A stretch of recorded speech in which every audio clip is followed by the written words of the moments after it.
Wellness Can't Wait is a fearless, unapologetic conversation on health in the community, breaking down the roots of obesity, lifestyle disease, and mental health, while offering real solutions that cut through cultural norms, systemic obstacles, and excuses. It's not just talk, it's a movement towards living longer, stronger, and freer, powered by intelligent wellness. Welcome to Wellness Can't Wait, the show where we strip the sugarcoating off of the truth about health in the Black community. Let's be real, obesity is not just about fried chicken, collard greens, and Kool-Aid. It's about survival, trauma, and tradition all tangled up with a system that profits off of our pain. Think about it. We inherit recipes that were built on scraps, not choice. We celebrate with plates so heavy they could be weapons. And yet somehow we shame each other for the bodies those meals create. This isn't about weight. It's about why we eat what we eat, why we live the way we live, and why the hell nobody told us that health is rebellion. Today, we're talking about the culture of food. Is soul food killing us, or is it the only thing keeping us connected? And how do we honor our heritage without passing down disease? Let's get into it. First, I want to talk about heritage. Are we honoring our ancestors or repeating their struggle through food? I remember a long time ago I did a show, an episode on Love and Money about abandonment and the food relationship of abandonment. That kind of took me back a little bit. Because when you think of abandonment, you think of grieving, going through a breakup or something like that, or a divorce. You know, something along those lines, but you never stop to think how abandonment has an issue. Abandonment associates with food. But for this particular topic concerning heritage, one of the tenets or staples of a culture is, the food and the music. Whenever there's song and food, it's a party, automatic, right? And so when our ancestors came to this hemisphere, the ones that were brought to this hemisphere, not the ones who were already here. That's another topic. But when our ancestors came to this hemisphere, they did a lot of things to survive. They did a lot of things to cope and deal psychologically. And they made a healthy effort to maintain their heritage from the motherland. You know what I mean? It's very evident if you ever hang around native continental Africans, you'll see a lot of, you're like, oh, we do that. Oh, we eat food like that. Oh, we have those kinds of traditions. Oh, we have, we respect our elders this way, and you'll see little nuances that are similar to the way you may have been raised, and so our the quote unquote Black American culture isn't totally perverse as it may seem. There is now I get it. Generations removed, things become forgotten or lost in translation, and so on and so forth. But there's every now and again there's a renaissance. But when it comes to food, let's talk about food though. Honoring our ancestors or repeating their struggle. I'm recording this around holiday season, and boy, we know what that's like, right? We know what that's all about. And so yeah, holiday season, right? What's the deal with that? What does that entail? Mainly on a holiday, there are traditional foods. You don't necessarily eat what you want to eat. You eat what's given to you. Macaroni and cheese, fried chicken, so on and so. Just go down the list. Gravy, biscuits, so on and so forth, right? And for just about everyone, whether you're a health nut or not, the holiday season is kind of like your cheat period. And even if you normally don't eat healthy, it's not a cheat period for you. It's an indulgent period where you can just go deeper into the unhealthiness. But in honoring our ancestors, in honoring anyone, how do you honor someone by being unhealthy? And I don't think when it comes to traditional eating and family dinners, I don't think we go into it with an intention of honoring our ancestors. We go into it with an intention of bonding with family, and there's a lot of emotional connection with food or those types of foods. If you don't normally eat a salad, I'm talking about a real salad with like leafy greens and lettuces and things like that. Not a potato salad, but I'm talking about a salad, right? If you don't normally eat a salad and you come to a family dinner and you see a salad, how are you going to feel about it? I didn't ask you whether you're going to eat it or not. How are you going to feel about it? And see, that's a deeper conversation. How much of our diet today is culture and how much of it is trauma? Like I said, our ancestors did a lot of things to survive. They were given a lot of scraps and leftovers and hand downs, and they made, they made they turned shit into a shit sandwich. Literally, they were eating chitlins. like it was. I mean, I wasn't raised on that kind of food, but the fact that you have to squeeze the feces out of the food before and clean it before you Come on now.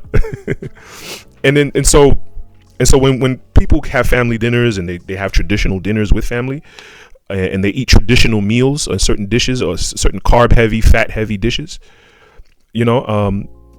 it's not necessarily about preserving. It's not necessarily about honoring ancestors. It's about preserving tradition, because like I said, the generations are so far removed. And how disrespectful would you be to offer a dish that is healthier or non-traditional dish, at a family dinner? I watched a clip, a reel clip about a young lady on a podcast talking about ditch those family members. Just ditch them all together. they're not healthy for you spiritually, physically, so on and so forth. You know what I mean? And so what tradition are you holding on to? If the tradition, okay, it's good. If you don't have family, you have nothing, right? I get that. And tradition keeps family together. It's the glue. It's the part of the glue that holds family together, if not love, right? But a lot of us come from, speaking on the traumas that are passed down to us, a lot of us comes from families that are generally unhealthy, and family members who are set in their ways and refuse to progress, refuse to change, refuse to improve, or anything of the sort. And so preserving tradition, what are you really preserving? You're preserving disease. Who preserves disease? Now let's look at taste versus survival. Why does pleasure at the table sometimes lead to pain in the body? Well, us humans, we're reward-based creatures. And so, yes, a particular type of food may be unhealthy, but if it's pleasurable, we don't necessarily associate that with the pain, because that pain doesn't come up right away. When you see somebody who is in really good shape, there are a few conclusions you can draw about that person. 1, they're disciplined and they understand dedication. 2, they are patient and they understand commitment, because we know nothing just happens overnight, so they have to be patient with themselves in the process in order to see results. 3, that person is mentally tough. Life hits us with stress, our bodies get fatigued, we get sore, but they don't allow that to become an excuse to give up or to become inconsistent. And 4, they have self-love, because we know that anything that you love, you take care of, even down to the point of it being a sacrificial love, because when you love something, you also keep things away from it that could be harmful, like being gluttonous or alcohol consumption, etc.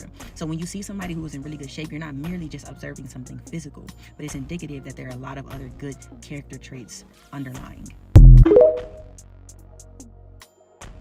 Unless it sends you to the bathroom. But otherwise, if it's not immediate, your mind, your natural human mind isn't going to associate it. And so, yeah, if you eat something pleasurable and you get cancer from it 10 years down the road, you're not going to think, oh man, I shouldn't have ate that. Or I shouldn't have ate that so regularly and chronically and frequently, right? Because you don't see the effects of it until years and years down the road. Until you wake up in the morning and you look in the mirror, you stand naked in the bathroom mirror and you're like, oh my God. I used to wonder that about people. Certain people who have the results of their lifestyle, and then they look at their bodies in the mirror. I wonder if they say to themselves, oh my God, or if they said it at one point and then just never looked in the mirror again, or did they just look in the mirror and not think anything of it? I don't know how people do that. But I digress. Are we addicted to flavors that were born out of oppression? And I think that goes back to the heritage conversation, where our ancestors did things to survive, and then they made they turned the shit into a shit sandwich, and then they pass it down to us. What happens when survival food becomes comfort food in an era of abundance? That's another correlation with food and abandonment. Abandonment is a survival trigger. Our human brains our animal human brains are wired for safety and belonging. We're herd-like creatures. We're tribal creatures.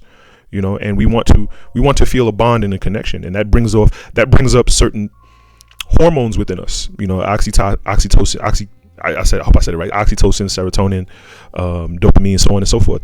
And these are the reward response triggers, in our brains when we eat certain foods. Once again, the immediacy, right? So we eat a particular food, we get a certain feeling. So, well, I'm sad. Oh well, let me eat this particular food. Now I'm happy.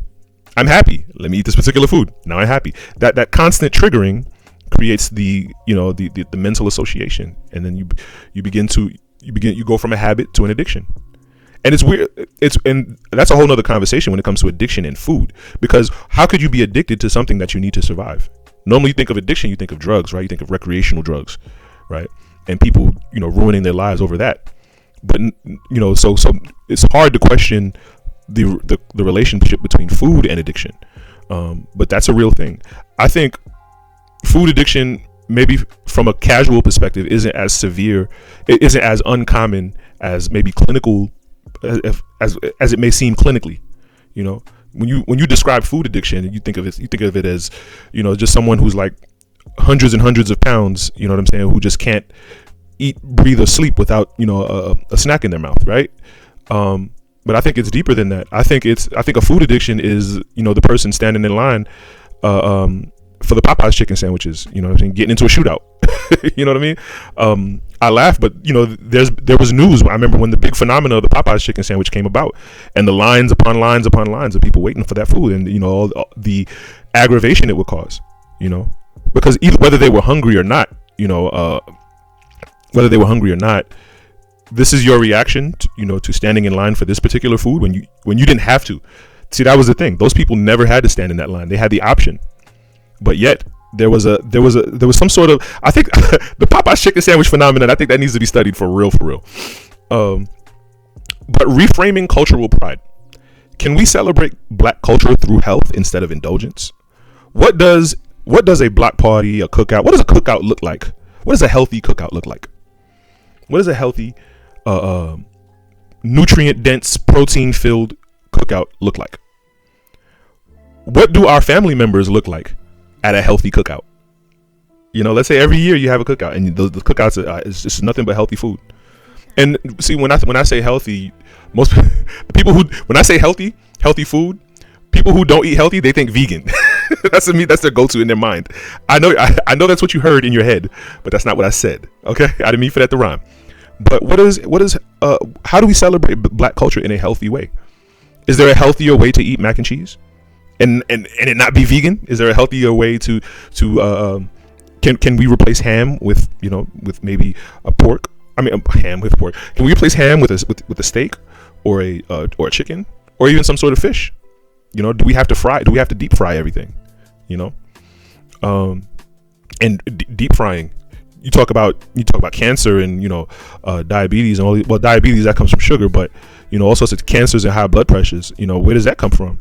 You know, but is rejecting unhealthy soul food a betrayal?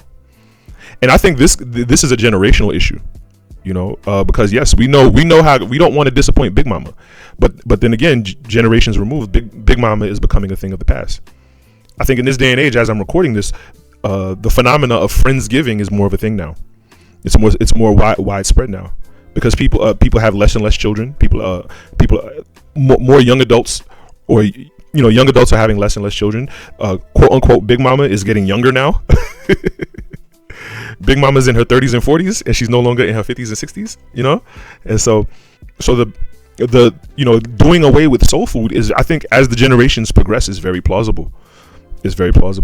But then that's another thing. I think a lot of the younger generation doesn't really know how to cook. There's a lot of fatherlessness in the homes, and there's a lot of I would say unwifely women mothering homes right now. And the knowledge of cooking isn't really as celebrated in the younger generations as it was in the past generations. We can be real about that, can't we? You know. So what does cultural pride look like when it includes longevity? What does cultural pride look like when we look towards, you know, living long and being healthy? Are we comfortable with, you know, mama having to take her insulin shots? Are we comfortable with uncle such and such getting amputated? Why is that our normal? You know, why is it normal for such and such elder in our family to have, you know, to check his blood pressure every however many minutes or hours? You know, and you know, and I think it's coming to a head. You know, we have a lot of our you know, a lot of people clinically young, medically young, passing away. You know, a lot of celebrities that we know and love, and a lot of people that we know and love just passing away left and right. You know, and what does being healthy look like to you? What does being healthy look like in your family? And what does a healthy culture look like? That's how I want to close the show. What does a healthy cookout look like? You know, they say all the time, oh, he's invited to the cookout, she's invited to the cookout. Okay, what does a healthy cookout look like? And I don't mean vegan.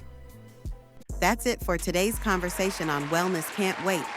We're not here to judge, We're here to expose the truth, hold up the mirror, and push the culture forward. Health isn't just about losing weight, it's about gaining freedom. Freedom from disease, freedom from stress, and freedom from the systems that profit when we stay sick. If today hit you, don't just nod your head, act on it.